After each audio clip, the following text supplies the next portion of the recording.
Hello and welcome back to Storytime with Mary's Child Development Series.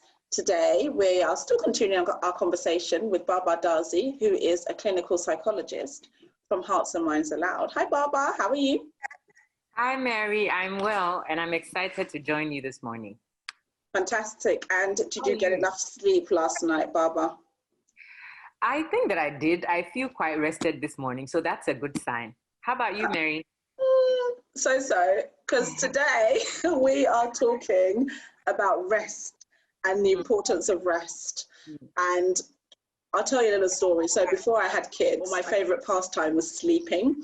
So when people would ask me, what do you like doing? I'm like, I love to sleep.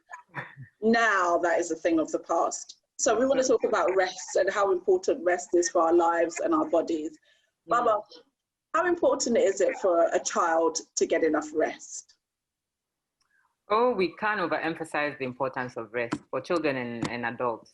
I mean, it generally puts you, it gives the child better mental and physical health. You know, of course, mental health is part of physical health anyway. For us who are specifically concerned about, you know, helping the child learn, we know that good rest helps children have, you know, better memory. They're more attentive when they've had good rest, which is helpful to learn and, you know, retain what they've learned. And then we find that children who are well rested are either in a better position to be creative, okay, and then they're also more tolerant, like they're able to endure tasks for a longer time, okay. They have that sort of patience to go through tasks and endure, so at a better advantage of discovering things. So these are some of the benefits, especially in the area of learning. But what does it do for their bodies? Releases, well, growth hormones are released.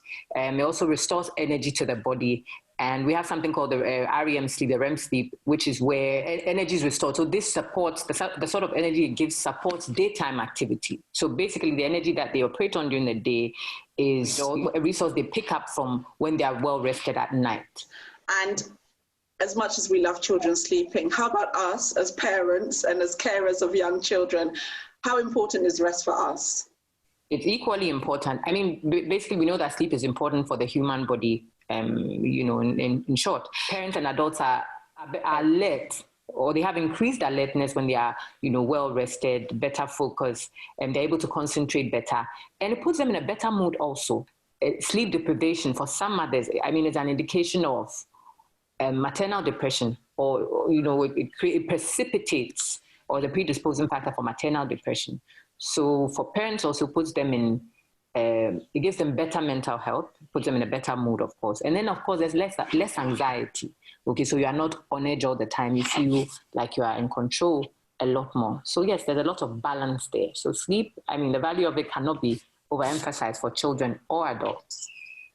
Definitely, and like I said, I love my sleep, so I fully understand the value of sleep. But going back to kids, we know that it's really important for kids to get enough rest. Should we be encouraging or even forcing a nap during the day, or, you know, structured sleep, like, you know, going to bed early, for example?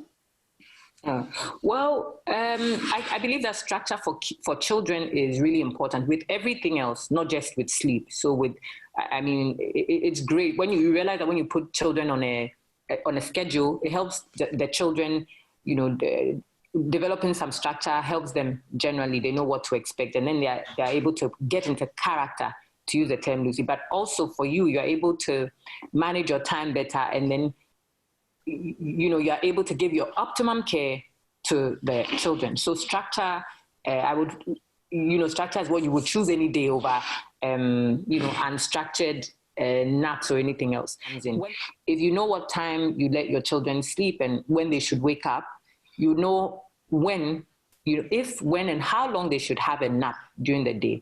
Okay, so that it doesn't affect the nighttime sleep, which is actually really important. So yes, I believe that structure is really helpful. You don't have to force them.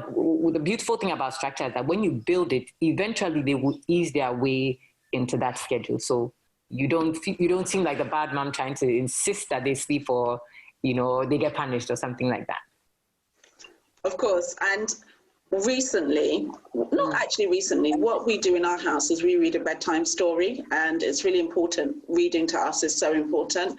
and it's become part of our bedtime routine. So actually my kids really want to read a bedtime story, and they know that it's time for a story, and then they sleep. So I completely agree that structure is really, really important.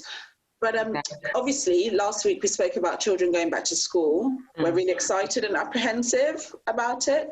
It's September already, and how important is it for children to get enough rest so that they can be alert to study, you know, in terms of going to school? It will be just as important as it's been while they've been home. Some parents put their children on a schedule even while they've been home during the lockdown period, which I think is strategic. So going back to school well, of course, it's different in that they will be outside, they'll be in a different environment with their friends, but in terms of when they learn, when they eat, and when they go to bed, it will be the same. So you would expect that they're having, you know, just around the same number of hours of sleep. For parents who didn't have that kind of structure, once you develop a schedule again for them and ensure that they are getting the required amount of sleep depending on their age, I believe that it should be fine. So it's not necessarily a question of them sleeping more.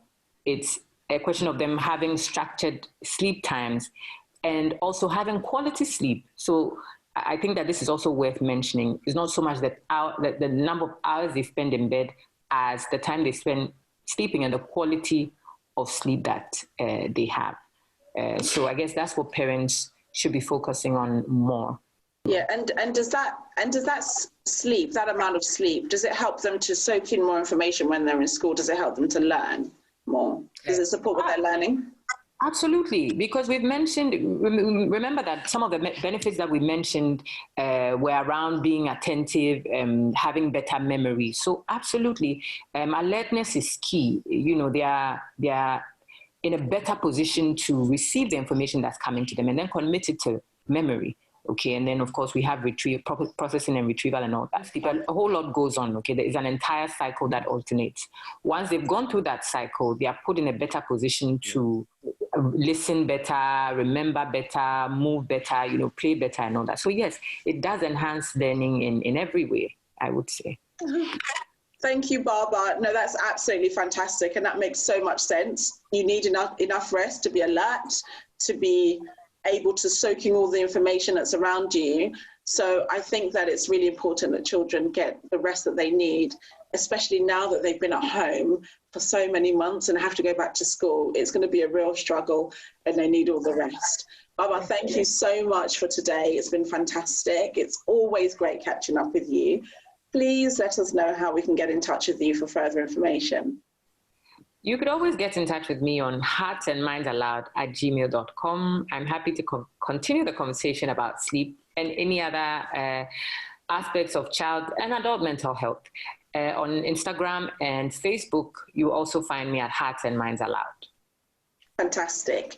I wish you all the best with all your children returning to school in September, and we will talk again next time. Okay, bye.